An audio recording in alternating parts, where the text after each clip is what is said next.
Hello and welcome my dear student. तो आज हम एम्प्लॉयबिलिटी स्किल के अंतर्गत प्रोडक्टिविटी यानी उत्पादकता चैप्टर का नेक्स्ट पार्ट लेके आए हैं। इससे पहले हमने 2 पार्ट और बता दिए हैं, ये नेक्स्ट पार्ट है। तो इस पर हम लोग एनालिसिस करेंगे प्रोडक्टिविटी या उत्पादकता चैप्टर पर। यह आपके एम्प्लॉयबिलिटी स्किल के अंतर्गत आता है और यह ITI की सभी ट्रेडों के लिए कंपलसरी है। तो चलते हैं प्रोडक्टिविटी के नेक्स्ट पार्ट पर, यानी उत्पादकता चैप्टर के नेक्स्ट पार्ट पर। क्वेश्चन कह रहा है, अपने ग्राहक की पहचान की जांच करने के लिए किसी कारोबारी द्वारा प्रयोग की जाने वाली प्रक्रिया को क्या कहते हैं। जैसे आप देखते हो, कोई भी कंपनी अपने एम्प्लॉय को एक विशेष कार्ड प्रोवाइड करती है ना। तो उससे उसकी पहचान की जाती है कि ये एम्प्लॉय हमारी कंपनी का है, राइट। तो उसको हो सकता है आइडेंटिफिकेशन कार्ड कहते हो, और दूसरी लैंग्वेज में क्या बोलते हैं उसे, KYC, नो योर कस्टमर। अपने कस्टमर की पहचान करना है ना, कस्टमर।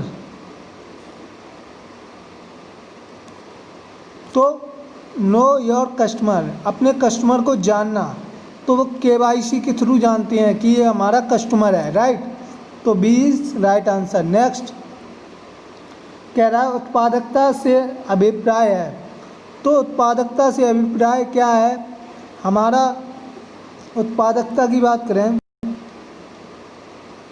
तो फॉर्मूला होता है आउटपुट बटे इनपुट। जब हमारा आउटपुट अधिक होगा तो उत्पादकता भी क्या होगी, अधिक। और अगर हमारा आउटपुट कम होगा तो फिर तो लॉस हो जाएगा हमें, राइट। जब हमारा आउटपुट लो होगा तो हमें क्या होगा, लॉस हो जाएगा। तो उत्पादकता से अभिप्राय क्या है, लाभ होना चाहिए, ठीक है।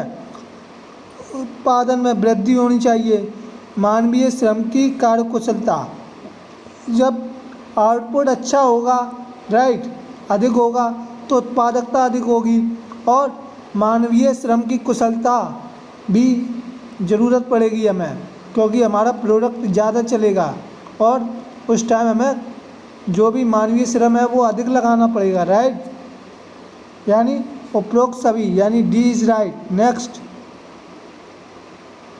सकल घरेलू उत्पाद, यानी इसको बोलते हैं GDP इंग्लिश में। इसका फॉर्मूला क्या कहता है कि GDP यानी किसके इक्वल होती है, उपभोग प्लस सकल निवेश प्लस सरकारी खर्चे प्लस निर्यात आयात। उपभोग मतलब जो कस्टमर लग रहे हैं, जो कंज्यूमर है ना। सकल निवेश जो निवेश किया जा रहा है, सरकारी खर्चे उस पर जोड़े जाएंगे, ठीक है। आयात निर्यात भी रहेगा। जो GDP होता है बेसिकली एक देश के अंदर लगाया जाने वाला एक आय है ना। GDP क्या है, अपने देश के अंदर लगाई जाने वाली एक आय। तो इसका फॉर्मूला क्या है, ये उपभोग प्लस सकल निवेश प्लस सरकारी खर्चे प्लस निर्यात आयात, इन सबको मिला के GDP निकाली जाती है। नेक्स्ट, सकल घरेलू उत्पाद से क्या आशय है, मतलब GDP क्या है। तो हमने बताया अपने देश के अंदर लगाने वाली क्या एक आय है। अपने देश के अंदर जो लगाई जा रही है वो क्या है, एक आय, GDP है, राइट। उत्पादकता यानी प्रोडक्टिविटी क्या होता है, आउटपुट बटे इनपुट, यानी ए इज राइट। आउटपुट बटे इनपुट, ये क्या कहलाती है हमारी प्रोडक्टिविटी। जब हमारा आउटपुट अधिक होगा तो प्रोडक्टिविटी क्या होगी, अधिक। और जैसे कि हम समझें इनपुट क्या रहेगा उस टाइम, कम। जैसे हमने कोई मान लो 50 रुपये का स्टार्टअप किया, हमने ₹50 की चीज़ को 100 में बेचा, तो समझना इसकी कॉस्ट, इसको ₹50 लागत लगी इसकी बनाने में, राइट।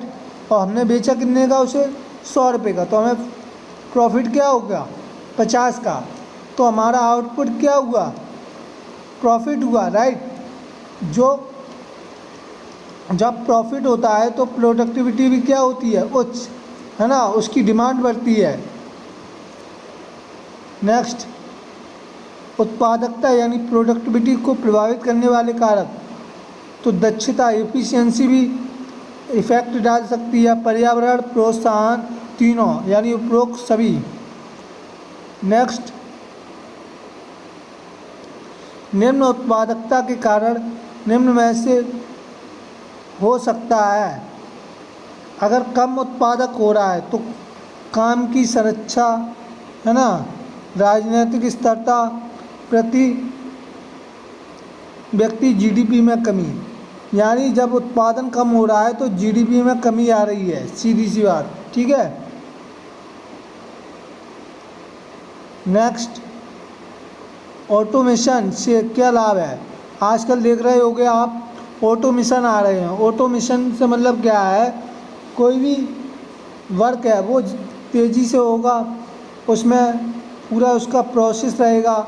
जहाँ हम वर्कर लगाते हैं वहाँ वो मशीन काम करेंगी, राइट, जैसे रोबोट हो गए, है ना। तो ये हमारे ऑटोमेशन के द्वारा कंट्रोल किए जाएंगे। जो भी वर्क रहेगा वो क्या करेंगे, ऑटोमेशन के द्वारा। तो वहाँ हमारे जो वर्कर हैं उनकी कमी खलती जाएगी इंडस्ट्रियों में, जब ऑटोमेशन आ जाएंगे। अभी पूर्ण रूप से ऑटोमेशन इंडस्ट्रियों में नहीं आए हैं, लेकिन काफ़ी हद तक ऑटोमेशन आ चुके हैं। तो उससे क्या हो रहा है, इंडस्ट्रियों में वर्कर की डिमांड कम होती जा रही है,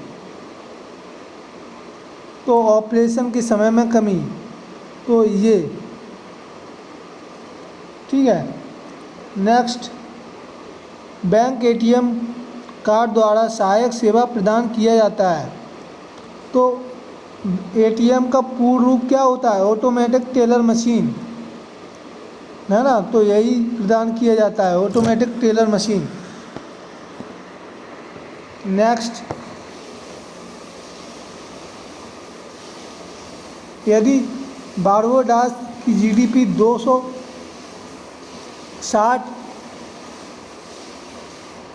यदि बारबाडोस की जीडीपी $260 मिलियन है और आबादी दे रहा है इतनी है, तो प्रति व्यक्ति आय ज्ञात कीजिए, राइट।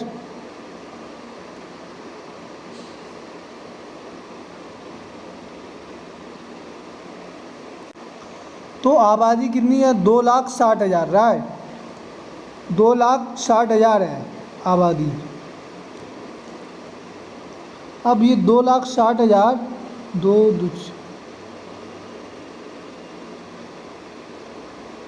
इसमें आप 260 का भाग करोगे तो एक जीरो से एक जीरो, राइट, और 26 से 26, तो 1 2 3, तो ये आ जाएगा आपका 1,000, ठीक है।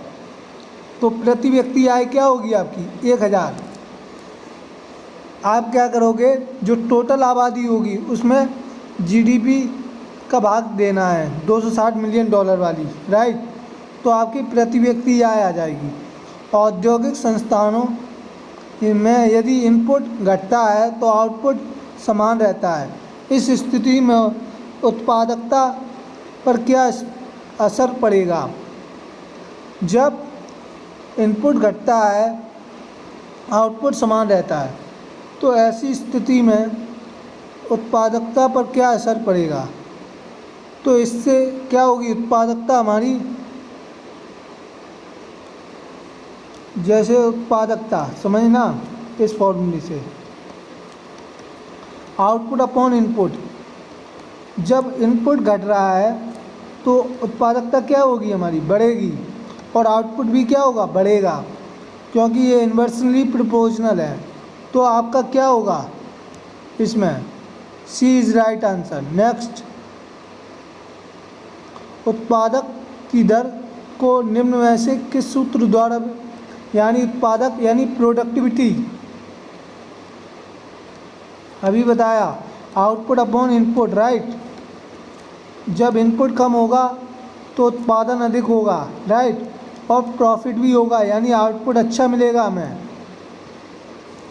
50 की चीज़ है, हम उसको 100 में बेच रहे हैं तो हमें 50 रुपये प्रॉफिट हो रहा है आउटपुट के तौर पर राइट, और उसकी प्रोडक्टिविटी अच्छी होगी है ना, तो सप्लाई ज़्यादा होगी। तो आउटपुट और इनपुट, ये इज़ राइट आंसर। कह रहा है जीडीपी का अर्थ है ग्रॉस डोमेस्टिक प्रोडक्ट।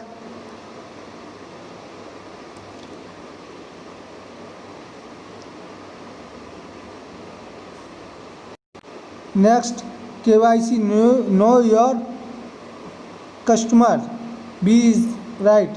किसी देश की सीमा के भीतर वस्तु की सेवा उत्पादकों ये मुद्रा मान दर्शाना, यानी देश की सीमा के अंदर जो लगता है उसे हम क्या बोलते हैं, जीडीपी।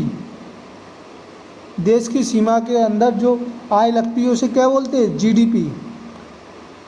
तो आई होप आपको वीडियो समझ में आया हो, तो वीडियो को लाइक सब्सक्राइब और शेयर कर देना। धन्यवाद।